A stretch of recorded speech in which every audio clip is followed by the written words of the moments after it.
All right, let's go live to the CBDforyou.net hotline. You don't have to live in pain anymore. Do you have trouble sleeping? Inflammation? CBD can help you regain a normal life. Today's interview with WOW superhero Abilene Maverick is brought to you by CBDforyou.net. That's CBDforyou.net. Abilene Maverick, thank you so much for joining us today. Hey, thank you for having me. No problem. Now, I found it really interesting with your wrestling story that when you grew up, your parents actually forbade you to watch professional wrestling. Yes, they did. Okay, so I have two sisters, one brother, and they just didn't think it was appropriate to, have little girls watching. So mind you, I'm 28 years old. So when I was growing up, that was in the 90s and early 2000s, which was like the Attitude Era. Mm-hmm. And they just did not think that, a little girl should be watching that type of wrestling. And that's the thing that I do love about WOW so much is that this is a completely different show. Like, we are geared towards all ages, and it's literally appropriate for the entire show. Like, I'm actually going to be watching this with my grandfather. Right on. For years. Yes, so I promise you that, literally anybody can watch, and it's appropriate. That is awesome. And you actually snuck out of the house to see your first pro wrestling event. Oh, sorry, my cat just jumped up here. She wanted to say hello to you. That's all. What's your cat's name? Her name is Dee Dee. This is my child, and she gets a little bit jealous if she doesn't get the spotlight, so she jumps up here to say hello. So actually, one more time. When you went to go see your first pro wrestling event, your boyfriend actually snuck you to the show. He did, yes. I didn't even know what we told my parents at the time, but he was just like, yeah, I'm going to take her on a date. And he took me to a live wrestling event. And it was amazing because I was sitting there and I saw all these women and men and, they were just so athletic and the women were just so beautiful and strong. And then, I saw all of these fireworks and I was just like, this is the coolest thing ever. I have to do this. We're talking with WOW superhero Abilene Maverick. You can check her out this Friday on AXS TV, 8 Central. Now, so when you came up with the idea, man, I really want to do wrestling for a career, how was that conversation with your parents? Oh, man, it was rough because I have a dance background, and that was what my family intended me to and I was the same way. That was kind of what I intended to keep doing, was doing dance. And then I actually started college while I was in high school, and my career goal was to be a physical therapist.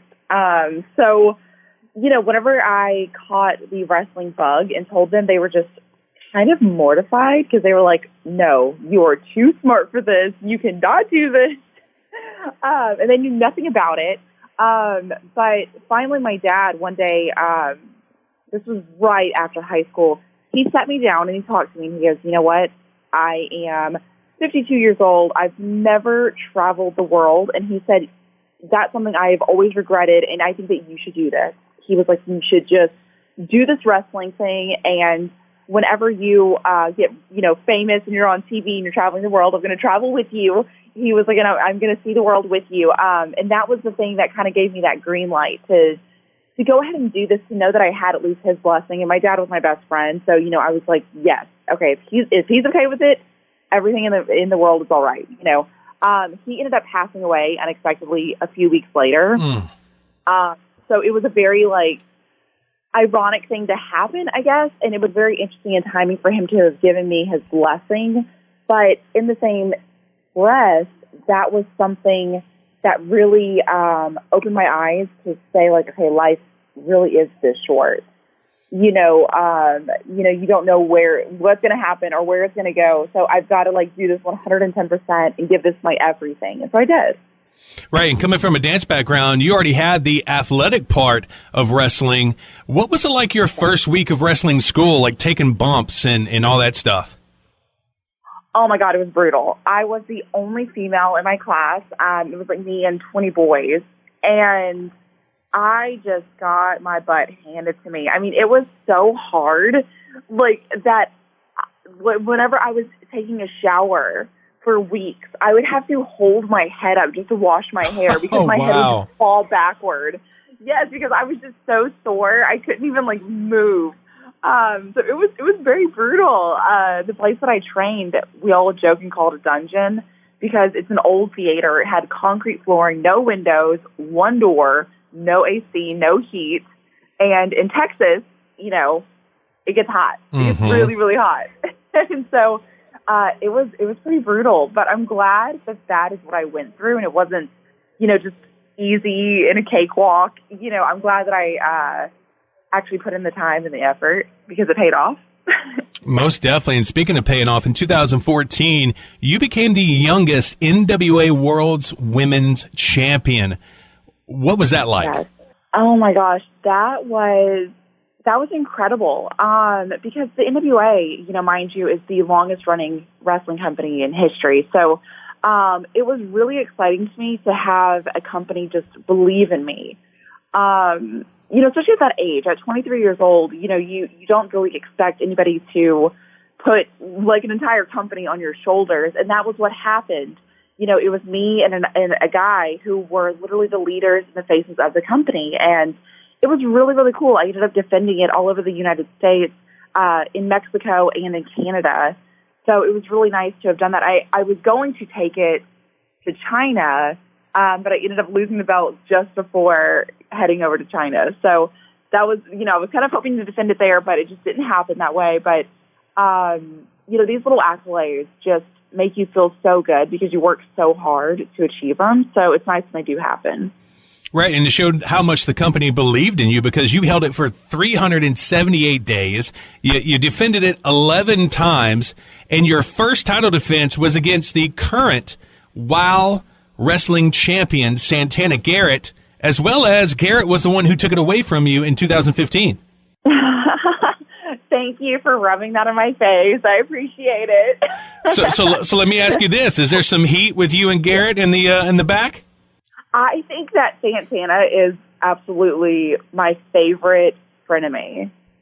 Like she really is. That's the best way to put it. All right. And speaking of going to China, you and another WOW superhero, Tessa Blanchard, made history when you guys were the first women's match ever to be televised in China. What was that like? I mean, What was the buzz leading up to the event, and just how epic was it actually participating in that event? Oh my gosh. So the buzz leading up to it was non-existent. Oh no. That's what's so funny. Yeah, because I think that no one really believed it was going to happen because we were like, okay, the first ever, yeah, we'll see. And then, like, whenever they actually sent us our flight information and we got on the plane and we, you know, were headed that way, it was actually a very rough trek even getting there. So we all meet up on the East Coast of America to fly together. I don't know why they didn't have us go to the West Coast, but we went to the East Coast to go fly together. And the plane ended up breaking down or something, and we got stranded at the airport for hours. Wow. Before they could actually send us off. I know. And then we land in China, and because we had gotten there so late, we missed our connection flight. So we got put up in a really, really nice hotel, which was great. And we were stuck on the East Coast of China. We needed to get to the West Coast of China. We needed to get to the East Coast of China. So we stayed there overnight, and luckily, like some 5 a.m. flight had space for us. So we got on it, and we finally got to the city.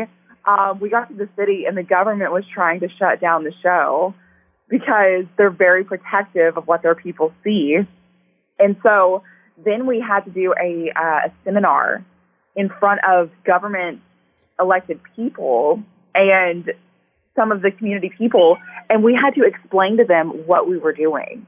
Like, we literally had to put on a full seminar and explain to them the moves we were doing and that we weren't actually, like, killing each other or something. I'm not really sure. It was crazy. And luckily, they approved it. So they ended up saying, okay, you can run your show. To listen to the full interview with WOW superstar Abilene Maverick, check out the link in the description.